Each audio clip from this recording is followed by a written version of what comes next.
శ్రీ లలితా సహస్రనామ స్తోత్రంలోని 599వ నామం దైత్యహంత్రి. మంత్రస్వరూపంలో శ్రీ దైత్యహంత్రీ నమః. మనం ఇంతకుముందు నామంలో అమ్మవారిని దాక్షాయణి అని కీర్తించుకున్నాం.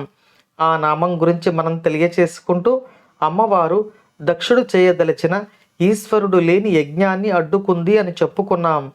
దక్ష ప్రజాపతి సాక్షాత్తు బ్రహ్మ మానసపుత్రుడే అయినప్పటికీ అమ్మవారిని సాక్షాత్కరించుకోగలిగిన తపస్సు చేసి సాక్షాత్తు తన అమ్మవారిని తన పుత్రికగా పొందిన తపస్సంపన్నుడు అయినప్పటికీ అతని బుద్ధి ప్రస్తుతం రాక్షస బుద్ధిగా మారింది.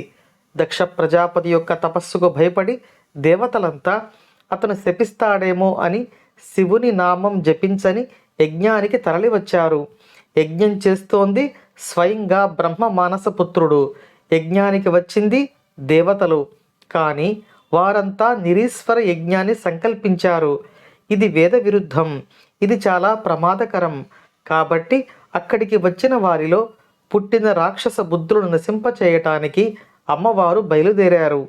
అమ్మవారు కేవలం రాక్షస జాతిలో పుట్టిన వారిని మాత్రమే కాకుండా రాక్షస బుద్ధిని కలిగి ఉన్న ఎవరినైనా ఈ ప్రపంచానికి, ఈ సృష్టికి శత్రువులు కాబట్టి వారిని సంహరించి లోకాలను రక్షిస్తుంది అనే అభయాన్ని ఈ నామం మనకు కలుగజేస్తుంది.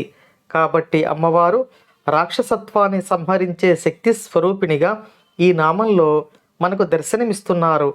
ఆ అమ్మ మనలో రాక్షస బుద్ధి ప్రవేశించకుండా రక్షించుగాక అని ప్రార్థిస్తూ ఓం శ్రీమాత్రే నమః.